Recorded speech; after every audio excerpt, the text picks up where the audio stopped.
तुम गोटे दुकान कला आउ जन दुकान करुचे सी पचार दे था कि सी अलग कथा अलग पचरा पचरी न हबार प्रोब्लेमटा है सबुदिन कई क्या शत्रु नुहति कई क्या मित्र नुहति आज खराब अच्छी काली भल हम आज कौटी आम अप्रिय होचु काली कौटी प्रिय हो बस पार से मुझे विषय कहबेनि से कौन मुझे शुणी ना एक्चुअली मंत्र किसी ना सी आसला तार आउ तो किसी आलोचना है बेस मुझे कहीपन से ଆପଣ କାଲି ଗୋଟେ ଗଣମାଧ୍ୟମରେ କହିଥିଲେ ଯେ ସାଇକି ଖଣ୍ଡଗିରି ଚଢେଇ ଦବନି ସେ ଦୌଡ଼ ସେ ସେଇ କଥା ତାଙ୍କୁ ମାନେ ଭୟ ଲାଗିଲା କି ସେ ଭୟରେ ଆସିଲେ ନାଇଁ ସେ କମିଟି वाला ତାଙ୍କର ସେ କମିଟି ପାଖକୁ ଯିବ ନା କମିଟି ମାନ ପାଖକୁ ଯିବ ସେଠି ଆଲୋଚନା କରିବ ସେଠି ଆଜି ସେ ଯାଉଛି ଯାଇ ନାଚ କରୁ 4-5 ଦିନ ପରେ ଆସିବ ମୁଢି ମାଂସ ହଁ ବୋଧେ ହଠାତ୍ ଯେ ଲୋକ ବିବାଦୀୟ ମନ୍ତବ୍ୟ ଦଉଥିଲେ ହଠାତ୍ ଆସିକି ଆପଣଙ୍କୁ କହିଲେ କି ମୁଁ ମାନେ ଯାତ୍ରା ମତେ ଚଢେଇବା ପାଇଁ ରାଜି ଏମିତି କିଛି ଗୋଟେ ଦେହ ଭଲ ହେଇଗଲା ନାଇଁ ରାତାରାତି 3 ଦିନ ନାଇଁ ନାଇଁ ସେମିତି କଥା ନୁହଁ ଦେଖିବାକୁ ଯାଇଥିଲେ ଘରୁ କାଲି ନାଇଁ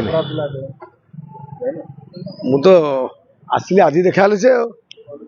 କିଛି ଗୋଟେ ବିକ୍ରିୟା କିଛି ଗୋଟେ ପୁରା ଫିଟ୍ ଅଛନ୍ତି ନା ଆହୁରି ପୂର୍ବରୁ ସେ ପ୍ରତିକ୍ରିୟା କିଏ ମୁଁ ଫିଟ୍ ଅଛି ନା ଆପଣ ସଦାବେଳେ ଅଲୱେଜ ଫିଟ୍ ପୁରା ଫିଟ୍ ଅଛନ୍ତି ନା ପୁଣି ବ୍ରେକ୍ ନେବେ ନା ଫିଟ୍ ଅଛି ଗଲା ଆଜି ନାଣ୍ଡୁ ବାବୁ ପୂର୍ବରୁ ଯେତେ ପ୍ରତିକ୍ରିୟା ଦେଇଛନ୍ତି ସେ କହିଛନ୍ତି କି ମୋ ଲାଇଫ ରିସ୍କ ଅଛି ମୁଁ କେମିତି ମଞ୍ଚ ଚଢିବି ଜଣେ ଆପଣ ଗୋଟେ କଥା କହିବି ତାଙ୍କ ଲାଇଫ ରିସ୍କ ନାଇଁ ଯାତ୍ରା କଲା ଆଗରୁ କାହିଁ ଜଣେ କିଏ ମାରିବ ସେ କହୁଥିଲେ ନା ତାଙ୍କୁ ଧମକ ଦିଆ ହଉଛି ଟେଣ୍ଟ ତଳେ ବୋଲି ଶୁଣ ସବୁ ଯଦି ଅବସାନ ଘଟିଗଲାଣି ଆଉ କିଛି କହିବା ଠିକ ହବନି ଯାହା ହେଲା ଚାରିପଟ ଅନ୍ଧାର ଅନ୍ଧାର କଣ କଲେ ନାଇଁ ଜଣେ କଳାକାର ରାତିରେ ଶୋଇପାରିବନି ଯଦି ନାଚ ନ କଲା ଆକ୍ଚୁଆଲି ନିଦ ହୁଏ ନା ସେଥିପାଇଁ ହୁଏ ନା ଧମକ ପାଇଁ ହୁଏ ଧମକ ଧମକ କେହି ଜଣେ କଳାକାରକୁ ଦିଅନ୍ତିନି ଏଟା ଭୁଲ କଥା ଦର୍ଶକ ମାନଙ୍କ ମଧ୍ୟରେ ଗୋଟିଏ ପ୍ରଶ୍ନ ଅଛି ଯେ ହଠାତ୍ କଣ ଏମିତି ହେଲେ ଯେ ସାଇ ମଞ୍ଚ ଚଢିବା ପାଇଁ ରାଜି ହେଇଗଲେ ନାଣ୍ଡୁ ବାବୁ କଣ କହିଲେ ସେଇ ଜିନିଷ ଦର୍ଶକ ମାନେ ଜାଣିବା ପାଇଁ ନାଣ୍ଡୁ କିଛି ଆଜି ଆଲୋଚନା କିଛି ହେଇନି ଆସିଲା ଦେହ ଖରାପ ଥିଲା ସେ ଆଜି ଦେଖା କରିକି ଅନ୍ୟ ବେଡିଂ ବ୍ୟବସ୍ଥା ଧରିକି ଯାଇଥିଲା ଗଲା ଇଆଡେ ଯେହେତୁ ଗଲା ଜଣେ ତିକ୍ତ ଯାଇଥିଲା ମାଲିକଙ୍କୁ ଭେଟ କରି ଗଲା କଥା ଏତିକି ଆପଣ କାଲି କହିଥିଲେ ଯେ ମୁଁ ଗୋଟିଏ ଜାଗାରେ 5ଟା ସାଇ ବନେଇଦେବି ସେଇ କଥା ତାଙ୍କୁ ଲାଗିଲା କି ସେଇଟା ମୁଁ କହିପାରିବିନି ଆପଣ ଗୋଳେଇ ପଳେଇ ପଚାରୁଛନ୍ତି ମୁଁ ଭାବୁଛି ଭଗବାନ ତାକୁ ଭଲ ବୁଦ୍ଧି ଦିଅନ୍ତୁ ଭଲ ସେ କାମ କରୁ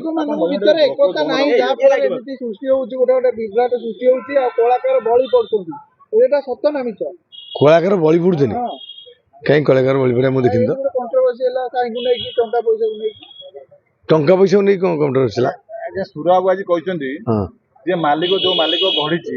କଳାକାରକୁ ନାଣ୍ଡୁ ବାବୁ ଆଉ ଗୋଟେ ଯୋଉ ମାଲିକ ନେଇଯାଉଛି ଆସିକି କିଛି ନ କରିକି ତା ଉପରେ ଆକ୍ସନ ହବା ଦରକାର ଆକ୍ସନ ନେବେ ମୁଁ କାହିଁ ମୁଁ ତ ସିଏ ଆଣିଛି ତାର ପଇସା ସେ ତାର ଫେରିଦବ ସଇଲା ଆକ୍ସନ କର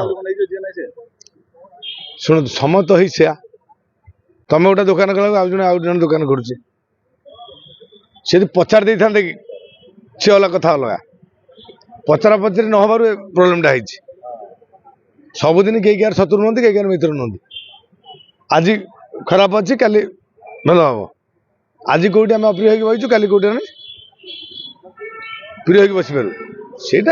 सତରେ କଣ ସାଇ ଆପଣଙ୍କୁ ପଚାରିକି ସୂର୍ଯ୍ୟ ମନ୍ଦିର ପଇସା ଆଣିଥିଲେ ନା ସେ ସବୁ ନାହିଁ ଶୁଣ ବାବୁଙ୍କୁ ପଚାରିକି ଯେତେବେଳେ ଘିନି ଆଇଛି ପଇସାଟି କହିବ ତାদের କଣ ଅଛି।